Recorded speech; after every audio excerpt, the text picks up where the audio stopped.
Bem-vindo, amigos do Grupo Espírita Alto de Souza, para mais um momento de estudos. Vamos começar o nosso momento de estudo com uma leitura no livro Caminho, Verdade e Vida, de Chico Xavier, pelo Espírito Emmanuel, item 169, no quadro real. Dei-lhes a tua palavra e o mundo os aborreceu, porque não são do mundo, e assim como eu do mundo não sou. Jesus, em João, capítulo 17, versículo 14. Aprendizes do Evangelho, à espera de facilidades humanas, constituirão sempre assembleias de engano voluntário. O Senhor não prometeu aos companheiros senão continuado esforço contra as sombras até a vitória final do bem.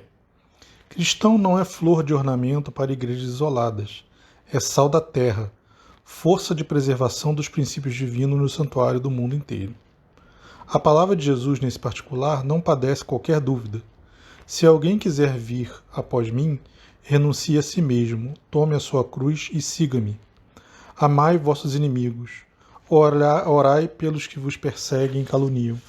Bendizei os que vos maldizem, emprestai sem nada esperardes. Não julgueis para não serdes julgado. Entre vós o maior seja servo de todos. Buscai a porta estreita. Eis que vos envio como ovelhas ao meio de lobos. No mundo tereis tribulações. Mediante afirmativas tão claras, é impossível aguardar em Cristo um doador de vida fácil. Ninguém se aproxime dele sem o desejo sincero de aprender a melhorar-se. Se cristianismo é esperança sublime, amor celeste e fé restauradora, é também trabalho, sacrifício, aperfeiçoamento incessante. Comprovando suas lições divinas, o Mestre Supremo viveu servindo e morreu na cruz.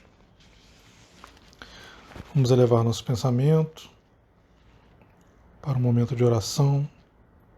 Senhor, mais uma vez obrigado pela oportunidade de estarmos aqui aprendendo sobre a sua palavra, lendo e ouvindo sobre os seus ensinamentos. Que nós possamos, Senhor, estar com as nossas mentes abertas, nossos corações limpos, para que nós possamos receber a tua mensagem e interpretá-la da forma correta, que nós possamos usá-la no nosso dia a dia. Senhor, olhai por aqueles que passam por dificuldades, por aqueles que estão perdendo as esperanças, que estão perdendo a confiança na sua palavra, que eles possam, Senhor, manter-se no caminho correto, no caminho para a porta estreita, que eles possam passar por esses sacrifícios de forma tranquila e serena, que cada um de nós, Senhor, possa ser um pouco do bálsamo que usa para acalentar os corações dos outros, que nós possamos ser instrumentos da sua vontade, que nós possamos ser anjos das suas falanges, que nós possamos ser aquela mão que chega para apoiar no momento de dificuldade. Obrigado, Senhor, por todo amparo que nos dá, obrigado por nossos guias espirituais, obrigado pelo guia de Alto de Souza, obrigado por aqueles que nos acompanham, pelos desencarnados que aparecem ao nosso lado, tanto para se instruir quanto para orientar. Obrigado, Senhor, por tudo que nos dá, obrigado pela sua paciência conosco. Que assim seja. Bom, hoje o nosso estudo é sobre o livro Espírito da Verdade. Ele foi psicografado por Chico Xavier e Vieira de Carvalho. Por Chico Xavier e Valdo Vieira. Esse livro ele conduz um estudo do Evangelho segundo o Espiritismo e com diversos espíritos orientando, ditando textos. Esse texto é o de número 67, Mediunidade de Jesus. Ele foi psicografado por Chico Xavier e ditado pelo espírito Eurípides Barçanufo. O texto nos lembra de quanto as pessoas ironizam a mediunidade e muitas vezes elas usam como instrumento para ironizar essa mediunidade é o nome de Cristo. E o texto nos lembra que Cristo foi quem mais honrou a mediunidade nesse mundo. Ele ergueu a mediunidade, né, ao nível de aprimoramento e revelação, para alicerçar a sua eterna doutrina entre os homens. Esse é o texto que está no livro. E ele já começa a sua missão na Terra, né, o seu trabalho na Terra, como encarnado, já manifestando essa mediunidade entre os apóstolos, entre Maria e Isabel, entre José e Zacarias, entre Ana e Simeão, no começo em que ele começa a trazer o Novo Testamento, a Boa Nova.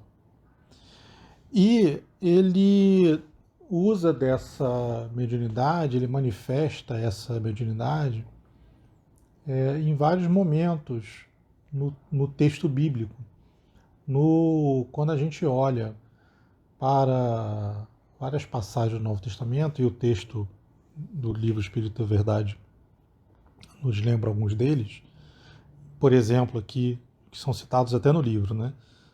Quando ele transforma a água em vinho nas bodas de Caná, quando ele usa da atividade de cura, ministrando passes naqueles que chegam para pedir socorro, né? Em cegos e paralíticos, desalentados e aflitos. Ele usa na levitação, quando ele caminha sobre as águas. Ele usa para fazer instrução, ele mostra a mediunidade, ele glorifica a mediunidade, usando ela na materialização, especialmente após a sua crucificação. E também quando ele aparece no Monte Tabor com Elias e Moisés, ele sempre usa esta mediunidade como um instrumento de auxílio, como um instrumento de apoio, como instrumento de instrução, de cura para aqueles que estão ao seu redor. Ele usa isso para apaziguar os efeitos físicos da natureza, né, os elementos da natureza. Ele usa isso na multiplicação de pães e peixes. E Jesus, quando traz essa mediunidade, assim, isso é importante para nos lembrar em que a mediunidade em si, ela não é uma exclusividade do espiritismo. Porque você trabalha com mediunidade, é espírita. Você tem mediunidade independente de você ser espírita ou não. Isso é uma característica, é uma lei da natureza. É algo que a gente está agora estudando mais, o espiritismo está estudando mais isso, mas isso não existe desde a publicação do Livro dos Espíritos. Isso existe desde que o mundo é mundo, independente de a pessoa acreditar ou não acreditar, independente dela ser espírita, católica, ateia, qualquer religião, é igual acreditar na lei da gravidade. A lei da gravidade, ela está aí, quer dizer, não a lei da gravidade está aí, né? A gravidade está aí, independente se você acredita nela ou não, se você quer usá-la ou não. Ela existe, ela é do mundo, ela é parte da lei da natureza. Então, se você acredita na lei da gravidade, se você estuda e entende, você consegue entender um pouquinho mais como aquilo funciona. Mas isso não quer dizer que você tem domínio, ou que você é especial. Você estudou, aprendeu, entendeu alguma coisa ou não. Então a mediunidade é uma habilidade, é uma característica que as pessoas têm. Alguns a manifestam de forma mais acentuada, outros a têm e não percebem, né? Alguns conseguem, através do estudo e do exercício, utilizá-la de forma mais produtiva, né? Certamente que é aquele médium que tem facilidade para receber mensagens, para ver, né, outros espíritos, para orientar desencarnados, para seja uma percepção de audição, seja uma percepção visual, só receber um pensamento, só receber uma presença, só sentir uma presença. Os médios que trabalham nisso, que estudam e que praticam, claro, óbvio que tem mérito, porque tudo que a gente consegue usar de forma produtiva para auxiliar o outro tem muito mérito. E tudo que a gente precisa desenvolver, que a gente precisa tornar útil, muitas vezes exige algum sacrifício, às vezes exige muito sacrifício, às vezes exige momentos de concentração, momentos de estudo, momentos de preparo. A pessoa que consegue correr uma. Vamos tirar a maratona, né? Eu falei correr a maratona, mas vamos tirar a maratona. A pessoa que consegue correr 10 quilômetros, que para quem consegue correr isso parece que nem é muita coisa, mas que consegue correr 10 quilômetros toda semana ou todo dia, essa pessoa ela pode sim ter nascido com uma predisposição física maior, em termos musculares, respiratórios, para fazer aquela atividade. Mas também ela veio com a vontade para fazer aquilo. Eu posso ter essa habilidade dentro de mim, mas não ter vontade de praticá-la. Então, com isso, eu simplesmente deixo ela latente, eu deixo ela adormecida. Ela vai se deteriorando, né? É uma capacidade física que ela pode se deteriorar. Eu posso ter o meu músculo atrofiado. No caso da mediunidade, não se pode falar em músculo atrofiado, mas você pode acabar obscurecendo essa mediunidade, ou pior ainda, né? Quando a gente está mantendo o exemplo da corrida, a gente pode praticar a corrida para simplesmente melhorar a nossa saúde. Eu posso correr para roubar alguém, para fugir de alguém que eu roubei. Eu posso correr para ter mais habilidade para tentar ajudar alguém, ter mais disposição física para poder ajudar, alguma coisa assim. Então, quando eu exercito uma determinada habilidade minha, o que é mais importante é o para quê. O para que eu uso essa habilidade. E quando a gente fala em mediunidade, fala em Jesus, não há dúvida que Jesus, quando usava a sua mediunidade, tinha um bom propósito. Ele não queria aparecer, ele não queria se mostrar para os outros, ele estava instruindo, ele estava auxiliando, ele estava trabalhando. E Jesus não precisou, na sua encarnação aqui na Terra, praticar e estudar a mediunidade. Ele já tinha praticado e estudado essa mediunidade há milênios. Ele já tinha o seu desenvolvimento espiritual como espírito puro, como governante do planeta. Então, ele simplesmente veio para este mundo e usou a sua mediunidade na plenitude. Nós ainda não estamos nesse estágio. Não estamos no estágio de espíritos puros. Então, a nossa capacidade para usar essa habilidade, para usar qualquer habilidade, mas essa em particular, ela é mais limitada. A gente precisa se dedicar mais, a gente precisa aprender mais, a gente precisa praticar para poder desenvolver essa capacidade. Mas mais do que isso, a gente precisa exercitar o nosso propósito. A gente precisa... o principal motivo da nossa instrução não é só para a gente entender o como a mediunidade funciona, para a gente ter domínio da mediunidade como Jesus tinha. mas para poder ter os propósitos que Jesus tinha, que Jesus tem. A gente precisa estudar, exercitar a nossa moral, a gente precisa evoluir com os nossos conceitos, com as nossas crenças. E crenças aqui não é só uma questão de religião, a religião que eu acredito ou que eu não acredito, mas nos princípios morais que eu trago como parte da minha vida. Todos nós precisamos nos questionar a todo momento se o que eu estou fazendo, como a forma como eu estou agindo, é realmente o mais adequado. E por que a gente precisa se questionar o tempo todo? Porque a nossa resposta é sempre que estamos fazendo o mais adequado.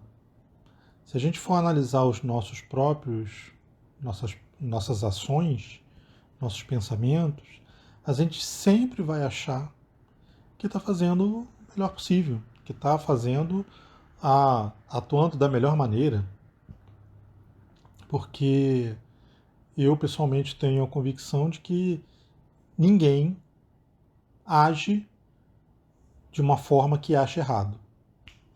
Mas peraí, como assim? Você pega um bandido e ele mata, rouba, e ele acha que está fazendo certo? Para mim, sim, ele acha que está fazendo certo.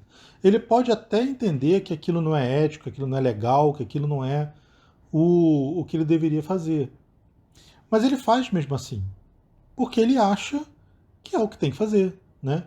Ele acha que tem direito de roubar o outro e vai arrumar as maiores justificativas possíveis ou não. Simplesmente pode porque é forte, porque é mais forte, porque é mais esperto.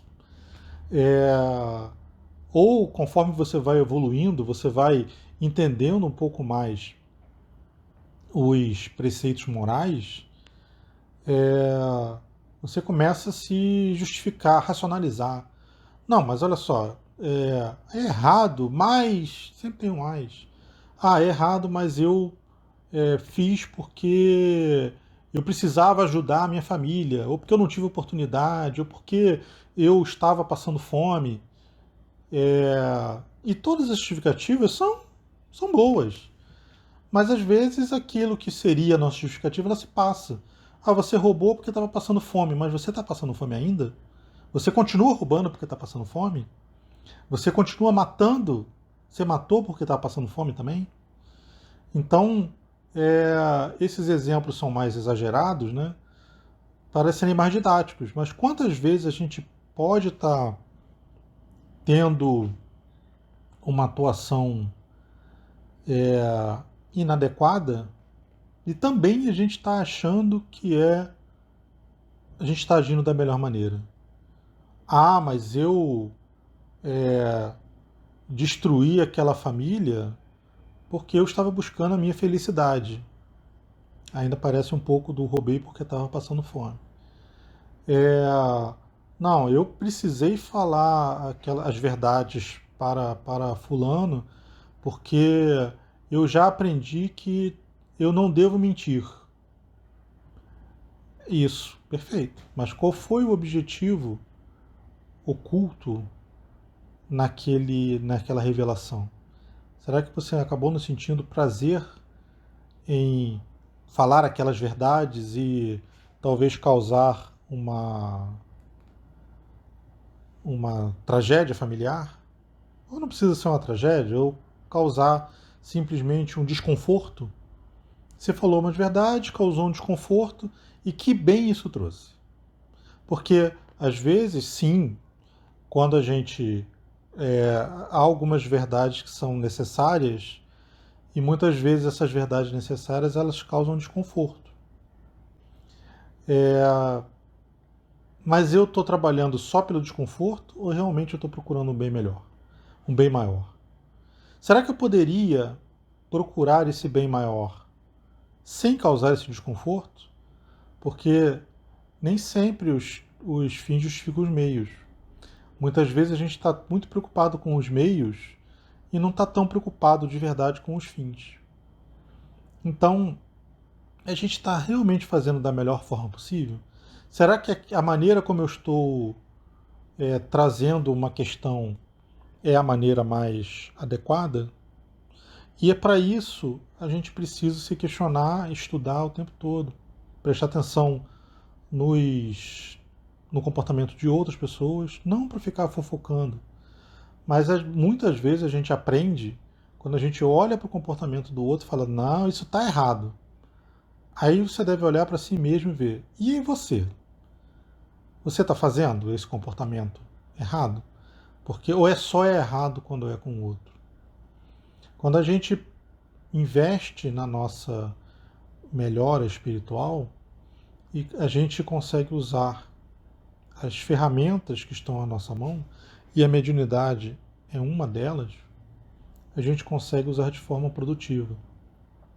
Em momento algum a gente vai questionar que Jesus, quando falava as verdades no templo ou para os fariseus, quando ele falava algumas coisas de forma contundente, ninguém vai questionar que ele estava querendo aparecer, que ele estava querendo fazer o outro se sentir mal. Na verdade, ele estava tentando trazer aquela pessoa, os que estavam ao redor, e nós hoje que estamos lendo isso, a trazer a consciência. Vem cá, você está agindo da forma correta? Quando Jesus chega para a multidão que está querendo apedrejar a adúltera, e a multidão tinha motivo, justificativa, permissão, ela podia apedrejar a adúltera porque era a lei daquela época, era legítimo. E Jesus, quando sugere que atire a pedra quem não tenha pecado, ele não estava querendo falar de forma esperta ou querendo ser o bonzão do momento. Ele trouxe as pessoas que estavam ao redor a pensar nas suas próprias atitudes. Porque a gente é muito rápido em julgar o outro. O, o comportamento do outro a gente consegue ver muito fácil onde está errado. E às vezes a gente consegue ver mesmo. Né? A gente consegue ver um erro de verdade. Não é uma coisa assim, estou criticando só para criticar. Às vezes a gente consegue ver um erro de verdade. Mas a gente consegue também ver esse erro no nosso próprio comportamento. A gente consegue enxergar facilmente o cisco no olho do outro. Mas eu consigo olhar a trave no meu olho? Né? Eu consigo olhar um defeito ainda maior em mim mesmo? Ou eu só estou preocupado em olhar para o outro? Então, quando Jesus nos traz as orientações, ele claramente tem um bom propósito, um propósito de instrução, um propósito de auxílio, um propósito de orientação. E quantas das vezes a gente pensa que está fazendo a mesma coisa, mas não está? Quantas vezes a gente está colocando uma fantasia, né, uma capa de instrução, uma capa de ensinamento, uma capa de auxílio, e quanto o que nos move de verdade lá no fundo é um certo orgulho, uma certa vaidade, às vezes uma certa inveja, às vezes um certo egoísmo. O quantas vezes a gente, por trás de uma máscara de benfeitores, a gente tá com um intuito não tão perfeito. E ok, o bem que a gente faz, ele é sempre levado em conta. Eu posso fazer o bem com o intuito de vaidade. Não é o ideal. O ideal era que eu não tivesse aquela vaidade. Mas melhor fazer o bem com a vaidade do que não fazer bem algum. Melhor eu fazer o bem movido por um certo egoísmo do que não fazer bem algum. Melhor eu auxiliar por querendo aparecer do que não ter auxílio algum. Então, Jesus, quando nos instrui, ele sabe que a nossa evolução ela é demorada, ela é devagar, aos poucos, pouquinho em pouquinho. Então, se a gente já consegue sair do eu não auxilio nada para eu acho que o auxílio não é importante. Para eu acho que o auxílio é importante, mas ainda não consigo auxiliar. Ou eu auxilio, mas estou querendo aparecer. Ou eu auxilio e apareço, mas nem quero. Ou até chegar no eu presto auxílio e ninguém sabe. A gente não precisa usar como desculpa o querer a perfeição. A gente não é perfeito ainda. Então a gente precisa cada vez mais trabalhar as nossas habilidades, e uma delas é a mediunidade, em prol do outro. Esse outro pode ser o desencarnado, esse outro pode ser um irmão encarnado que precisa de um conforto. A gente tem que trabalhar em nosso favor também, como um caminho de instrução e de evolução. E aí, voltando para o texto do livro, e aí eu vou usar exatamente o texto do livro, tá? Eu vou ler o parágrafo, que é o quarto parágrafo. Como é fácil de observar, a mediunidade como recurso espiritual de sintonia não se confunde com a doutrina espírita, que expressa atualmente o cristianismo redivivo, mas sempre que enobrecida pela honestidade e pela fé, pela educação e pela virtude, é o veículo respeitável da convicção na sobrevivência. Quando a gente usa a mediunidade, e especialmente como Jesus usou a mediunidade, a gente passa a ter mais convicção sobre a sobrevivência à morte, sobre o espírito que sobrevive à morte do corpo, sobre o desencarne, sobre o que há, como dizem, né, do outro lado. Mas esse exercício da mediunidade, ele precisa ser feito usando de bons propósitos. Como qualquer instrumento, eu posso usar ele bem ou usar ele mal. Eu posso usar a mediunidade de forma ruim, eu posso usá-la para tentar sobrepujar um determinado espírito, eu posso tentar usar para subjugar alguém, eu posso usar para plantar mentiras, eu posso servir de instrumento para espíritos que querem plantar mentiras, que querem enganar. Eu posso me sintonizar com esses espíritos, né? Aquela história do semelhante atrai semelhante. E a mediunidade está aí também. A mediunidade é um instrumento ruim. Não, não é um instrumento ruim, ela é um instrumento. O ruim ou bom depende do que você faz com ele. Eu posso usar uma faca para me proteger, para passar manteiga no meu pão e matar, ou passar manteiga no pão e matar a fome de alguém, ou eu posso usar para matar uma pessoa. O problema não está na faca, o problema está em mim. Assim a mediunidade também. Quando eu uso a mediunidade, eu posso usá-la de forma negativa. Mas também eu posso usar de forma positiva. Eu posso usar para trazer conforto para quem está sentindo dor, através de um passe. Eu posso usar para trazer um conforto a um espírito que precisa se manifestar, ele precisa falar com alguém. Ele ainda está muito ligado à matéria e ele não consegue olhar os espíritos que estão auxiliando ao seu redor. E ele pode querer usar, pode precisar usar do intermédio de um médium para poder interagir conosco aqui, com os encarnados. Porque é só que ele enxerga, ele ainda só consegue enxergar o mundo dos encarnados. Essa mediunidade ela pode ser usada para trazer uma mensagem de conforto de um espírito que já consegue ver outros espíritos, que está num grau melhor, mas para um encarnado que não consegue entender, não consegue receber a mensagem, não consegue se confortar, e às vezes precisa ouvir de uma outra pessoa. Então, a mediunidade, assim como Jesus a usou com bons propósitos, de uma forma sublime, nós podemos usar ainda não tão sublime quanto, de forma tão sublime quanto Jesus, mas nós podemos caminhar para lá. Nós podemos cada vez mais nos desenvolver essa habilidade para que ela seja usada em auxílio a quem está precisando, em auxílio ao próximo, em auxílio a um espírito desencarnado que precisa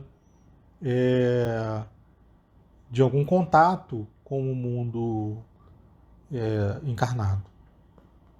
E a gente não deve se preocupar com aqueles que ficam fazendo chacota da mediunidade por algum motivo qualquer. Ah, isso é mistificação, isso aí alguém está enganando você, isso aí é só enrolação, isso aí estão vendo. Porque a gente pode sim, no meio desse mundo que estamos, né? A gente pode pegar exemplos de situações em que disseram que estavam usando de mediunidade e, na verdade, era só enganação. Estavam só querendo enganar. Ou estavam sim usando a mediunidade, mas de forma leviana, de forma a prejudicar o outro.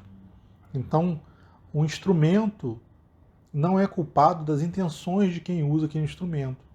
A gente deve cada vez mais investir na nossa evolução, na evolução de nós mesmos, para que nós possamos usar melhor os instrumentos que temos e avaliar melhor o como esses instrumentos, a mediunidade é um deles, está sendo usado conosco ou perto de nós. E aí, a Eurípides Barçanufo traz como parágrafo final, né, do seu texto uma exortação para que a gente não se desespere, e eu vou ler o texto dele. Assim, pois, não nos agastemos contra aqueles que a perseguem, a mediunidade, né? Por meio do achincalhe. Tristes negadores da realidade cristã, ainda mesmo quando se escondam sob veneráveis distintivos da autoridade humana. Porquanto os talentos medianímicos estiveram incessantemente nas mãos de Jesus, o nosso divino mestre, que deve ser considerado por todos nós como sendo o excelso médio de Deus. Então, que nós possamos, cada vez mais, em todas as nossas atividades, nossas atitudes, nossos pensamentos, a gente cada vez mais tentar olhar com caridade para aqueles que nos rodeiam, para aqueles que, mesmo distantes, acabam tendo contato conosco de alguma forma, seja espiritualmente, seja por meio de oração, seja por notícias. A gente muitas vezes sabe de um monte de coisa e a gente começa a levantar, a usar o nosso pensamento para atacar as pessoas, né? A gente deve cada vez mais procurar seguir o exemplo de Jesus nos nossos comportamentos mais simples do dia a dia. Apesar de difícil, Jesus já nos disse que nós todos chegaremos lá. Vamos a mais um momento de oração. Senhor, agradecemos por esse momento de estudo, que nós todos aqui, Senhor, sejam os espíritos desencarnados que estão ao nosso redor, sejam aqueles que ouviram essa mensagem, que ouviram esse estudo, que possam ter recebido a essência do que querias dizer, do que querias nos dizer, Senhor. Que mesmo com as imperfeições do estudo, da leitura, dos comentários, que quem ouviu possa ter recebido a sua mensagem, o seu ensinamento. Que de todos esses minutos se nós possamos ter pelo menos alguns segundos da sua mensagem que ela tenha transparecido. Obrigado, meu Deus, por todo o amparo que nos dá. Obrigado pela orientação de nossos guias espirituais, pela orientação de Alta de Souza, por todos aqueles encarnados que também colocaste em nosso caminho, por aqueles que colocaste em nosso caminho e hoje nos acompanham do plano espiritual, por aqueles que nos acompanham no plano espiritual desde essa encarnação, para todos nós, Senhor, que nós possamos